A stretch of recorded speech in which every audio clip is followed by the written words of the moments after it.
할렐루야. 8월 17일 화요일입니다. 사사기 6장 마지막 부분 33절부터 끝절 40절까지 말씀을 먼저 읽고 은혜 나누도록 하겠습니다. 그때의 미디안과 아말렉과 동방 사람들이 다 함께 모여 요단강을 건너와서 이스라엘 골짜기에 진을 친지라. 하나님의 영이 기드온에게 임하시니 기드온이 나팔을 불매 아비에셀의 그의 뒤를 따라 부름을 받으니라. 기드온이 또 사자들을 온 므낫세에 두루 보내매 그들도 모여서 그를 따르고 또 사자들을 아셀과 스불론과 납달리에 보내매 그 무리도 올라와 그를 영접하더라. 기드온이 하나님께 여쭈되 주께서 이미 말씀하신 같이 내 손으로 이스라엘을 구원시키려거든 보소서 내가 양털 한 뭉치를 타작마당에 두리니 만일 이슬이 양털에만 있고 주변 땅은 마르면 주께서 이미 말씀하신 같이 내 손으로 이스라엘을 구원하실 줄을 내가 알겠나이다 하였더니 그대로 된지라. 이튿날 기드온이 일찍이 일어나서 양털을 가져다가 그 양털에서 이슬을 짜니 물이 그릇에 가득하더라. 기드온이 또 여호와께 여쭈되 주여 내게 노하지 마옵소서. 내가 이번만 말하리이다. 구하옵나니 내게 이번만 양털로 시험하게 하소서. 원하건대 양털만 마르고 그 주변 땅에는 다 이슬이 있게 하옵소서 하였더니 그 밤에 하나님이 그대로 행하시니 곧 양털만 마르고 그 주변 땅에는 다 이슬이 있었더라. 아멘. 감사합니다. 기드온이 본격적으로 미디안 군대와 전투를 하는 모습은 그 뒤에 나오죠. 그 뒤에 나오는데요. 그 뒤에도 그냥 싸우지 않고 어떤 또 재미난 에피소드들이 있습니다. 기드온의 이야기에는 이런 재미난 에피소드들이 좀 있죠. 그래서 바로 이런 부분 때문에 기드온이 좀 우리들에게 익숙한 유명한 이름이 되지 않았나 싶습니다. 그러나 기드온의 이름이 우리 귀에 좀 익숙하고 유명한 것에 비하면 기드온의 실질적인 모습은 또는 기드온의 그 사람 됨됨이는 그렇게까지 탁월한 위인은 아니었을지도 모르겠다라는 생각이 자꾸만 듭니다. 오늘 말씀을 보면 첫 구절에는 이제 미디안과 아말렉과 동방 사람들, 그러니까 지금 이스라엘을 괴롭히는 핵심 주체는 미디안이고 미디안을 중심으로 그 주변에 아말렉 족속과 또 그 족속의 이름이 정확히 알려지지도 않은 대략 이스라엘 땅의 동쪽에 살고 있었기 때문에 동방 족속이라고 하는 사람들, 그 사람들이 이제 연합이 되어서 그들이 이제 이스라엘 사람들을 이제 노력하고 있는 것인데요. 지금도 이제 그들이 모였습니다. 때가 되면 그들이 파리 때처럼 약대 때처럼 모여든다. 그 수십 대 수백 대의 트럭을 몰고 와서 이스라엘 사람들의 곡식과 가축과 뭐 그런 것들을 이제 도둑질해 가려고 모여든 것이죠. 그들이 이스라엘 그 가나안 땅 동쪽에 있다가 이제 요단강을 건너옵니다. 이때는 아마 물이 많은 때가 아니었기 때문에 별로 어렵지 않게 요단강을 건너온 모양입니다. 건너와가지고 이스라엘 평원에 치를 쳤다고 그랬습니다. 이스라엘 골짜기. 거기는 이제 가나안 땅, 남북으로 길다란 가나안 땅의 중앙 부분이고 넓은 평지가 있는 곳이고 그 땅이 가장 비옥한 곳이고 또 그곳으로부터 남과 북과 구석구석으로 이제 들어가서 약탈을 하고 약탈한 물건들을 모으고 그것을 싣고 가져가기 좋은 장소죠. 그래서 어떻게 보면 지금 이제 미디안 사람들은 이제 기드온이 전쟁을 하러 나왔으니까 그들을 대적해서 이제 전투를 벌이기 위해서 왔다기보다는 이렇게 약탈을 하기 위해서 또 온 것이죠. 물론 약탈을 하러 왔을 때 그냥 이렇게 순순히 약탈을 당하지 않기 때문에 거의 이제 군대를 몰고 오다시피 했을 것입니다. 칼로 위협하고 몽둥이를 좀 휘둘러 줘야 이스라엘 백성들이 겁을 먹고 뺏어가는 대로 그냥 뺏기는 편안하게 도둑질을 해갈 수 있게 되기 때문에 그들은 무장을 하고 이렇게 왔을 것입니다. 자, 그런 상황에 한편에서는 하나님께서 이스라엘 백성들의 부르짖는 소리를 들으셨고 이름이 알려져 있지 않은 한 선지자를 통해서 그들의 근본적인 문제, 하나님의 말씀을 듣지 않는 모습을 고발하셨으며, 그리고 그렇게까지 유명하지 않은 므낫세 지파 중에서도 작은 그런 족속이었고, 거기서 또 기드온은 첫째 아들도 아니고 그저 작은 자일 뿐인 그런 기드온에게 하나님께서는 당신의 사자를 보내셨습니다. 아니나 다를까 이 사자의 말을 알아듣고 단박에 순종하기보다는 어설픈 푸념과 원망 섞인 말을 늘어놓았던 기드온은 뒤늦게 그가 하나님께서 보내신 사자일 수도 있겠다는 생각에 예물을 바치기는 했습니다. 그러나 그는 하나님의 사자를 대면하여 본 것으로 자신이 죽게 될 것을 두려워할 수밖에 없었고, 하나님의 사자가 그 자리를 떠나셨으나 하나님께서는 음성으로 그의 마음을 위로하셔서 안심하라, 네가 죽지 않을 것이니 걱정하지 마라. 그렇게 그의 마음을 평안하게 해주셨죠. 뒤늦게 정신을 차린 기드온은 그 자리를 새롭게 제단을 꾸면서 하나님 앞에 제사를 드리고 여호와 샬롬이라고 이름을 붙이기까지 했습니다.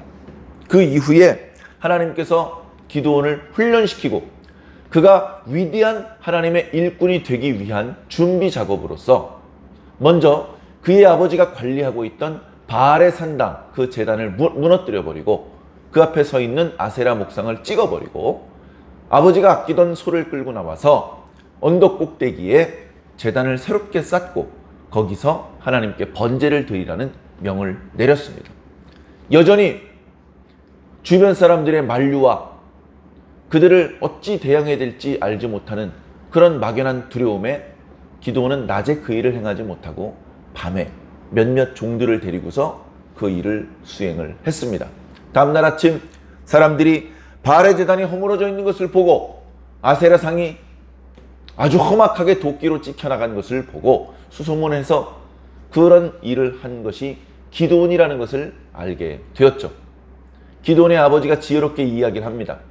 너희들이 누구길래 바알을 대신하여 변론을 하고 바알을 구원하려고 하느냐? 바알이 참된 신이라면 자기의 제단을 허문 사람을 스스로 벌할 것이다. 아무도 나서지 마라. 바알이 직접 하실 것이다.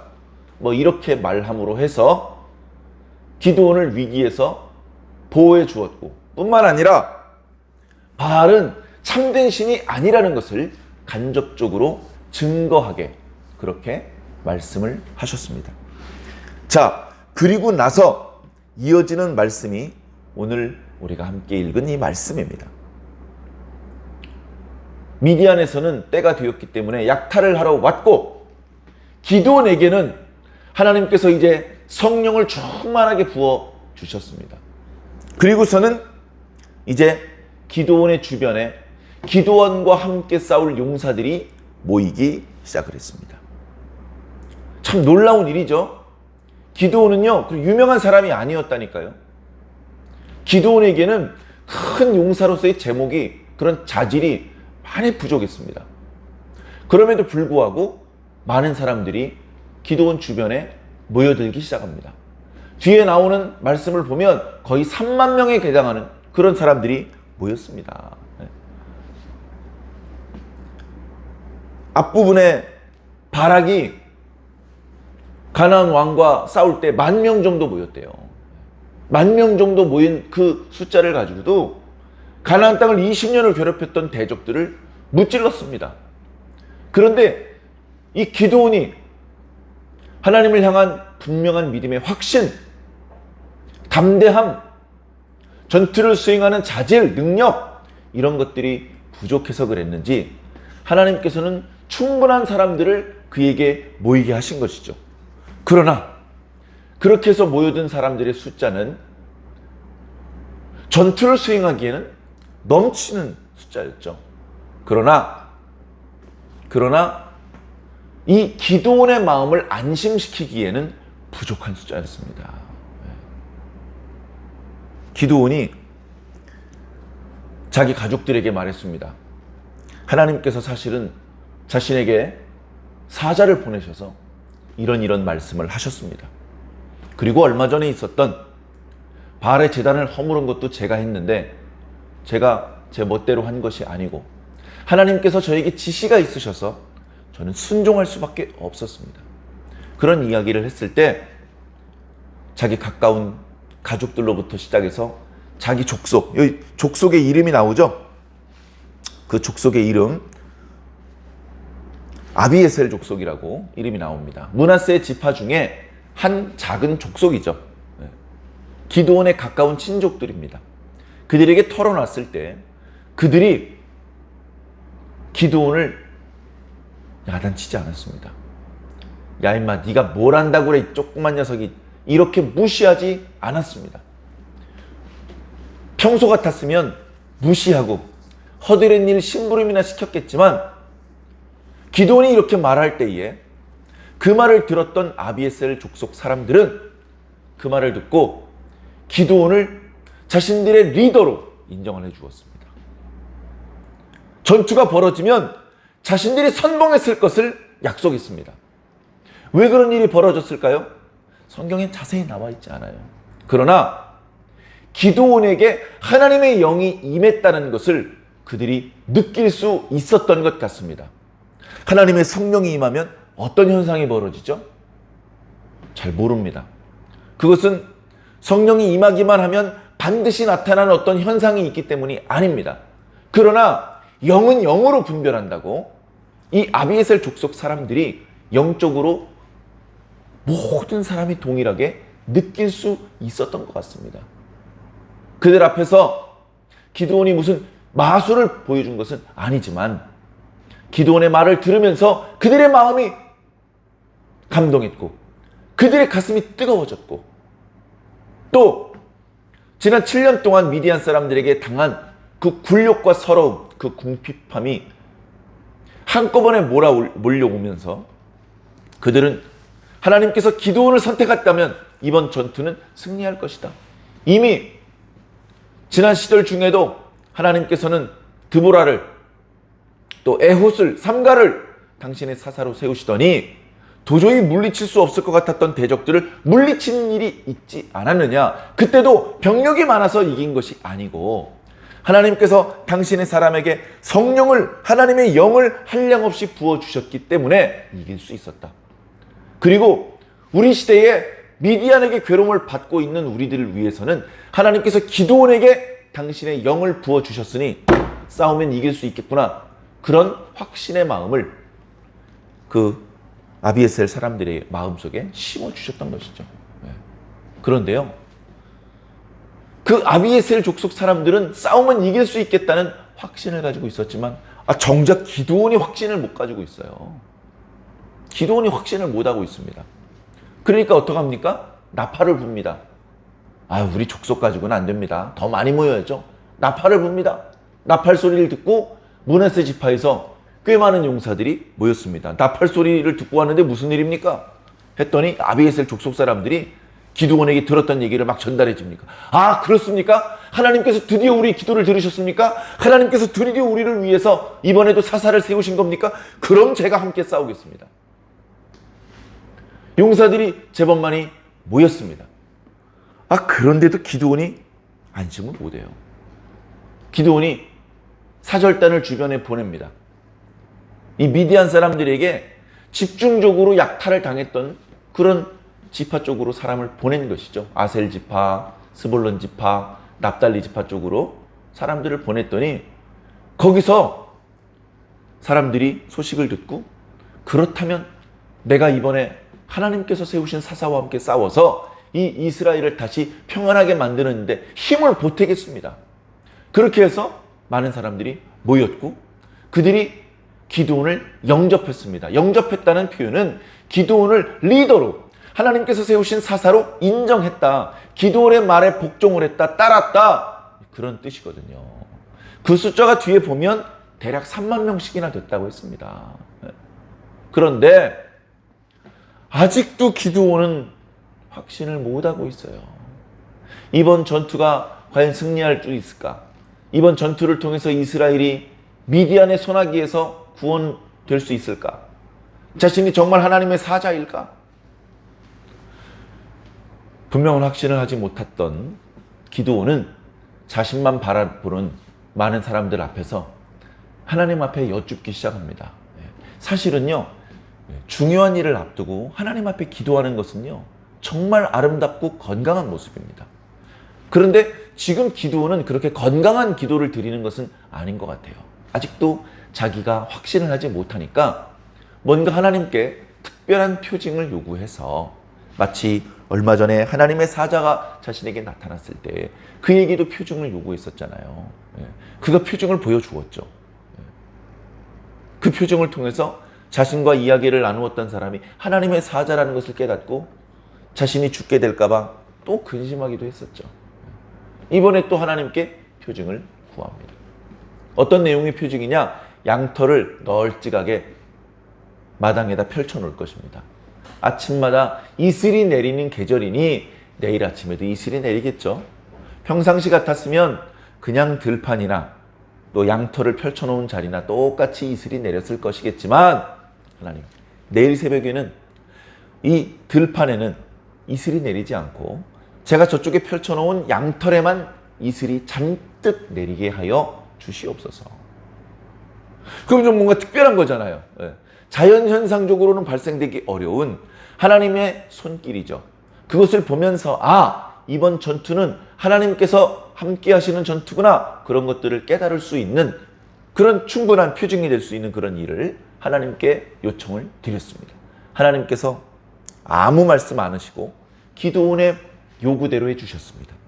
주변 땅은 바짝 말라 있었고 그 한복판에 펼쳐져 있던 양털에만 이슬이 잔뜩 맺혀 있었습니다. 어떻게 됐을까 궁금해했던 기드온은 일찍 일어나서 그 양털을 가져와서 움켜쥐었습니다. 짜보았습니다.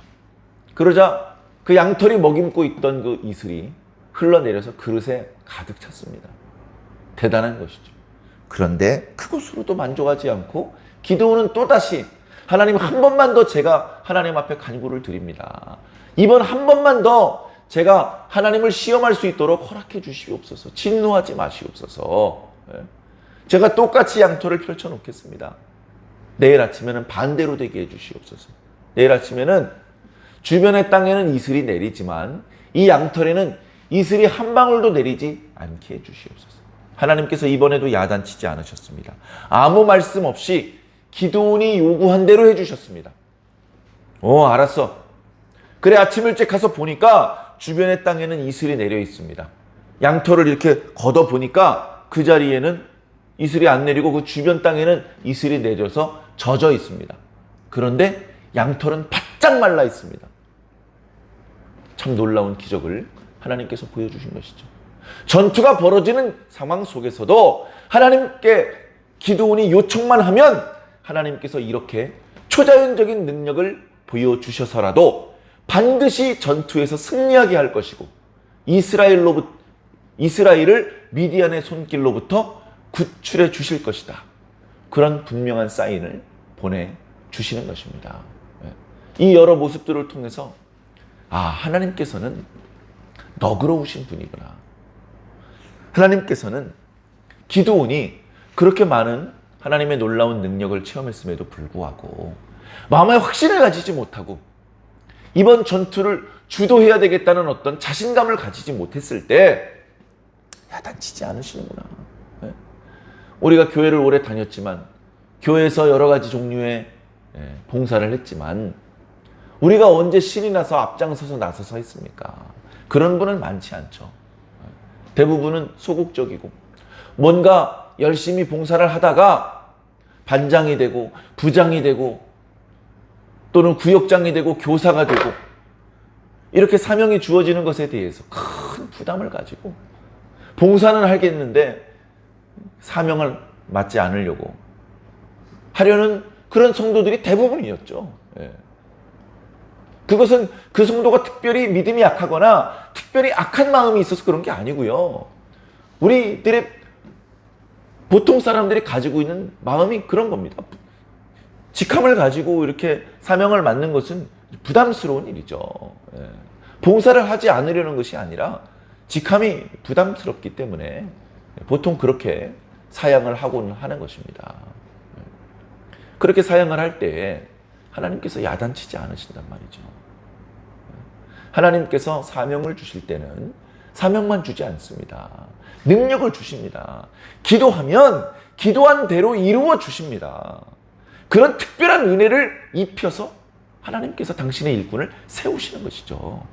오늘 말씀에도 34절에 하나님의 영이, 여호와의 영이 기드온에게 임하셨다라고 말씀하고 있는데, 이 말씀의 원문의 표현은 하나님의 영이 마치 조끼나 가디건처럼 기드온 위에 입혀졌다라고 그렇게 표현하고 있는 것입니다. 그냥 야, 이번 일은 네가 어떻게든 해봐, 난 몰라 하면서 등 떠밀어서 기드온을 내보내고 하나님은 무책임하게 다른 곳을 보고 계신 것이 아니고, 결국은 기드온을 앞장 세우시지만 하나님께서 일을 하시겠다는 겁니다. 기드온은 하나님의 사명을 붙잡고 사람들 앞에 서 있기만 하면 됩니다. 싸움은 하나님께서 싸워주신다는 거예요. 실질적으로 뒤에 이어지는 전투의 모습들을 보면 기드온이 싸운 게 아닙니다. 기드온 옆에 모여있는 이스라엘의 용사들이 싸운 게 아닙니다. 하나님이 싸우십니다. 하나님이.